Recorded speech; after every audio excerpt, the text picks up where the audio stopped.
How we doing out there, everybody?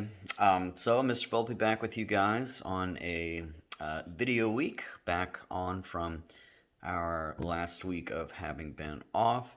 And what we have done, as you all have seen this video, you have turned in your second essay, that is your descriptive essay. Everyone's narrative essay has been returned. I try to get those done. Well, I'll always get them done within a 2 week window. I try my best to get them done the second week, enough ahead of time before the due date of the next essay so that you guys can look at the comments and your grade, your rubric score to kind of get an idea of things to improve on. Usually, the first essay, the big things needing improvement are format related. So make sure you guys are actually looking at the student examples in SCC, Successful College Composition. For each mode of discourse, narrative, descriptive, argumentation, which we're coming up on, there will be a student example, usually towards the bottom of the exercises for that particular mode of discourse. And that format is your basic MLA format, double space, Times New Roman. You have an original title centered.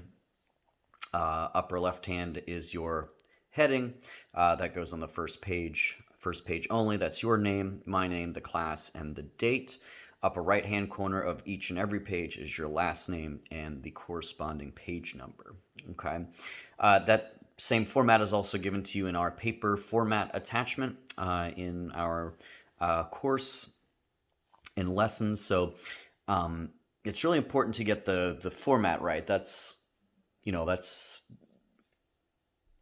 the indication of a professionally done essay. So before I could evaluate any other aspect of your writing, the first thing that stands out is whether or not you've adhered to the proper format.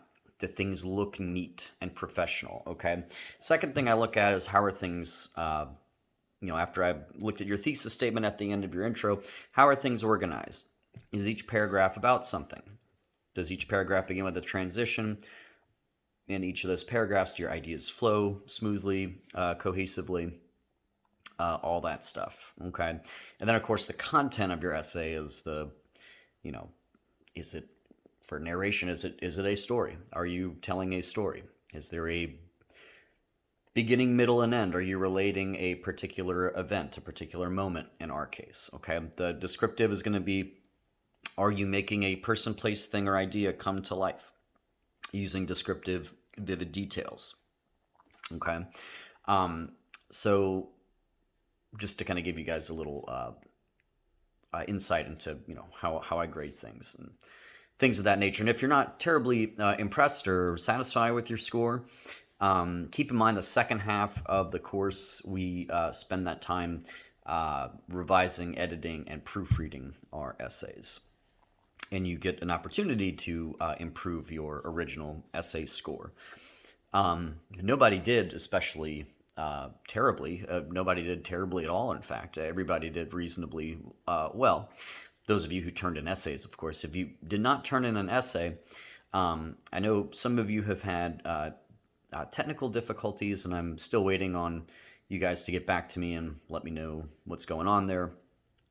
But if I don't have an assignment from you, I have no choice but to give you a 0 for that assignment, okay? Because whenever I go in the grade book, everything needs to be consistent. If I enter a grade for somebody, I need to enter a non-grade, a 0, which is not a non-grade, a 0 is a grade, and it severely negatively impacts your overall score. But in any case, I have to enter that so that there are no surprises, so that the grade book is up to date, so you guys know where you stand. Okay. All right. So all that said, new mode of discourse this week. It is not narration, but argumentation and persuasion. Okay. This is like the heartbeat of the course. When we say rhetoric, that word rhetoric, RHETORIC, composition and rhetoric, that's the name of the class. Rhetoric is argumentative language, okay? Argumentative approaches, argumentative tones that we use to try to persuade people to see our side of the story. Now, if you're like me, you are of the mind that rhetoric today, argumentation today, is completely, as the French would say, bleeped up. Okay.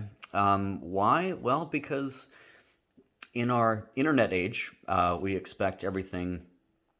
Well, first, we expect everybody to agree with us, right? I'm guilty of that too. And when they don't, we take it personally, and we're really unwilling to change our minds. And if there's evidence to the contrary of our initially held beliefs, we're very unlikely to entertain that counter evidence because we have this thing called confirmation bias, right? When you guys are, again, I include myself in this, when we're looking on the internet to try to affirm our previously held stances, we search for things that, are in approval of our stances. We rarely look for the counter examples or the other side of the argument, right? It's kind of natural, right? We want to be proven correct. But if you want a healthy populace that is intellectually strong and nimble, just going off of support what I'm saying or else you so and so, I'll get you canceled or rah rah rah rah rah rah rah rah. Or I could go on, but I will keep a sock in it. But I think no matter where you stand politically or culturally, socially, I don't think anybody would say that our we're in a particularly healthy place when it comes to having conversations with each other, right? So what I'd like you guys to do this week, we have 2 assignments. One is reading 2 classic essays, okay? And when I say classic, I mean, in this case, one is written in the 18th century, that's Jonathan Swift's A Modest Proposal, and then one roughly 100 years later in the 19th century, William Hazlitt's On the Pleasure of Hating, okay? So these 2 gentlemen writing hundreds of years ago, some of their words might reverberate to the 21st century. I will say they are very... The writers, Swift and Hazlitt, are very aware of the tone that they are using, okay? Swift especially is being ironic, okay? Modest Proposal is one of the most infamous essays ever written in the English language. It is very provocative, okay? It is very controversial. Essentially, the writer, who is not necessarily Jonathan Swift himself, but it's a character. He's taking on this persona as this pamphleteer, writing about, what do we do to cure the hunger and poverty rate in 18th century Ireland? I know, I have a modest proposal, which is quite ironic. Let's, and I won't spoil the surprise for you, just know, guys, that as your teachers, professors, instructors, whomever, we're not here to advocate literally doing the thing that he ironically advocates for to solve the hunger and poverty issue. It is in the spirit of irony, of dark humor, to try to make a point, okay? I don't know if you guys use irony, dark humor, sarcasm, satire yourself. Maybe you grossly exaggerate things to try to make a point. That's what's happening in these 2 essays, okay? And then the William Hazlitt one's really fascinating too. It kind of gets into the dark psychology of all of us. What goes on in our souls when we hate somebody, okay? Kind of makes us wither up, right? It kind of hollows out our own souls. And really, any hatred that we have towards someone else, where does the seed of that hatred begin to grow? In the soil of our own hearts. Yes, hatred of the other starts with a hatred of self, okay? Boy, oh boy, if TikTok and Twitter and Instagram could take some advice there, okay? You point finger this way, you got 3 pointed back at you. What did the great Michael Jackson say? First, look at the man or woman or gender ID of choice, in the mirror. Okay, look at the person in the mirror, the man in the mirror. Okay, before you set out to launch your crusade, make sure that you're all right here and you've got it figured out. Of course, none of us has it totally figured out, but try to be a little more responsible and sound before we start waving flags and throwing things at each other, metaphorically speaking. Okay, so they are the languages to our 21st century reading, archaic, perhaps out of date. But I like reading classical things, and I like having students do that too, to kind of get an appreciation of the intellectual history that precedes them, and kind of, whether you like it or not, informs your mind and how you view things now. If there wasn't Shakespeare, if there wasn't Socrates, if there wasn't Zora Neale Hurston, W.E.B. Du Bois, James Baldwin, if there wasn't Dorothy Parker, if there wasn't Ernest Hemingway, would you have the thoughts, the outlook in life that you currently have? Because all those people I mentioned have shaped culture, shaped you, your intellectual, cultural inheritance. So I think it's good to know where ideas come from. Okay, so that is kind of my ethos there of why we do that. Okay, so those two essays you're going to read and participate with each other in a discussion forum.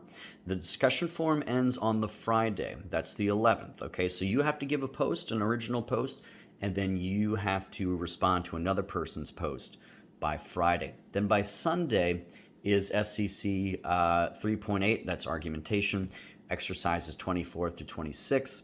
It asks you, it gives you some topics, and it asks you to form a thesis statement. That is just a short, punchy statement of truth having to do with each of those topics. You give some evidence for that thesis statement, and then you provide a counterpoint to that stance of your thesis, okay? And read that chapter really carefully, 3.8, because it gives a lot of really good information on the kind of ethics of argumentation, when you go too far arguing, how to listen to other people, how not to use I. When we write our essay in a couple weeks, we want to avoid using the first person pronoun, I, me, my, our, us, etc.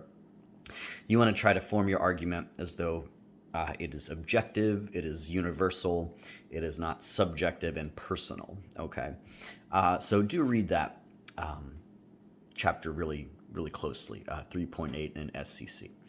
So just to put a bow on it, two things due this week. One is a discussion forum. That is due by Friday. That is after you have read the Jonathan Swift and William Hazlitt pieces. I've given you some questions in the discussion forum. You just have to click, I think you have to click post first, or create thread, okay? And that'll open the discussion forum for you. Read the questions after you've read, and follow the instructions carefully in the questions. One response from you, at least, and then a response to another classmate for full credit. If you just respond without responding to someone else, the most you could get is an 85. Okay, so we really want you to be interacting with each other. That and the SCC exercises 24 to 26 are due on the Sunday, the 13th, Super Bowl Sunday. Enjoy the Super Bowl. I have no dog in the fight, but go Bengals, I guess. Yes, we'll go with that. In any case, if you need me, any help, any clarification, go ahead and email me, and we'll try to help you guys out. All right. Peace. Till next time.